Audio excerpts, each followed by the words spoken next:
In this video, we're going to be looking at inverse elements for binary operations.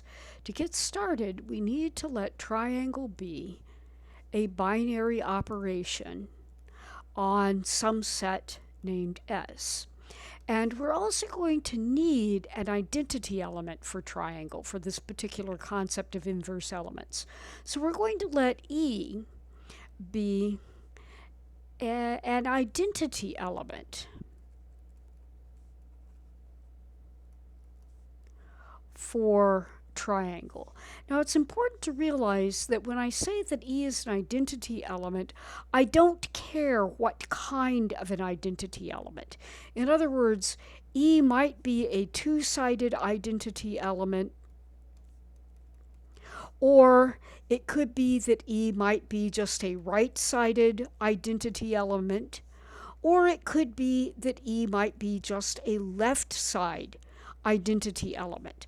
Which kind of an identity element is unimportant. So any of these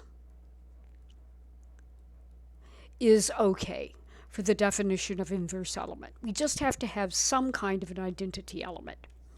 And we're also going to let S be any element of set S. If B is inside S and S triangle B is equal to B triangle S, and both of these things are equal to E, we call B a two-sided inverse of little s. Now we can also have right inverses and left inverses. So if I let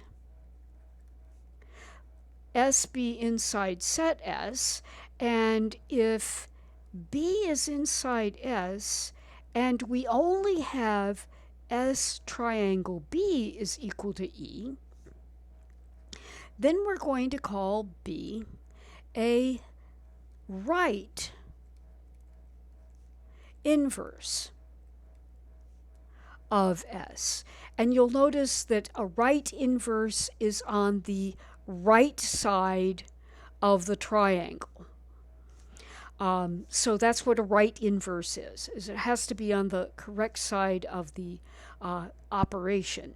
Likewise, we have left inverses as can be defined as well.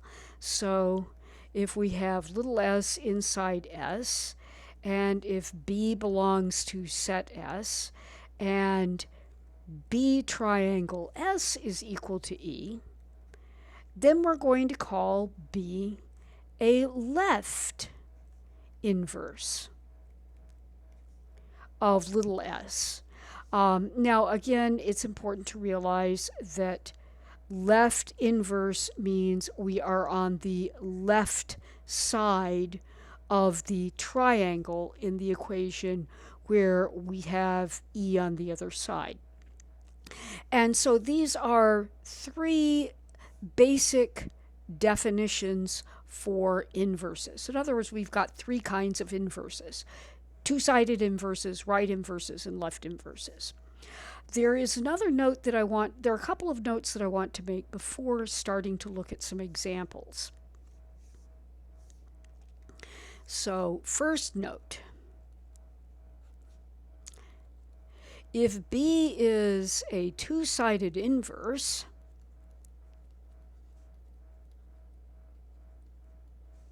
for little s inside set S, then clearly B is both a right inverse and a left inverse for little s. And this is quite easy simply by the definition. B being a two-sided inverse means B triangle S is equal to S triangle B, and they're both equal to E, so I'm going to throw an E on this side as well. If I just look at this stuff, this is going to say that being a two-sided inverse will imply that B is a left inverse.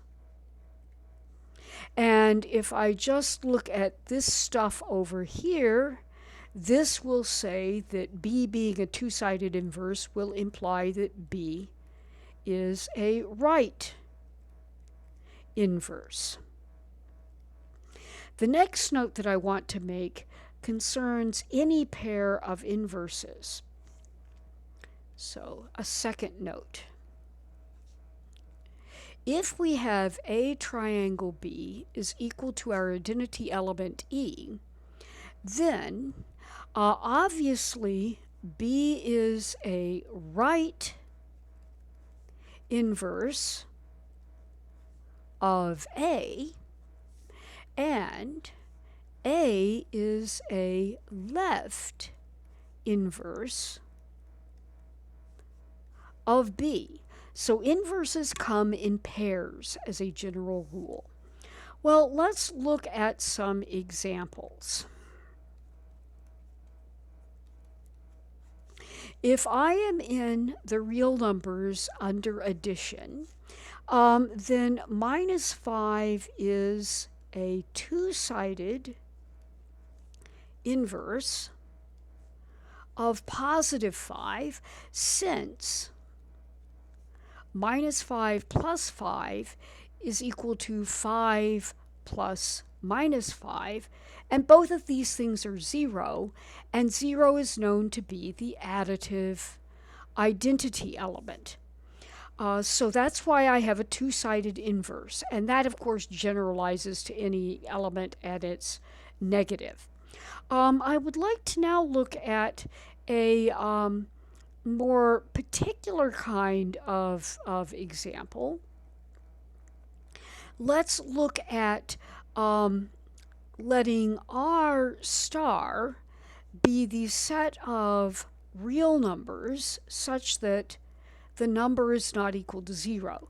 So R star is the set of non-zero real numbers. And in this particular set, I want to realize that division is a binary operation on this set. So I'm going to think about this set under division. And we've already seen that 1 is a right identity for R star under divides. And this is because K, well, let me actually call it R. R divided by 1 is always equal to R for any element of R star. So we know that 1 is a right identity. Now what I want to think about is, what about inverse elements? I want to note that R divided by R is actually equal to 1. And this is actually true for all R's inside R star, because R is never equal to 0. So I'm never dividing by 0 in this particular thing. So what this statement says is that under division, every non-zero real number is its own two-sided inverse, because it's acting on both the left and the right side here.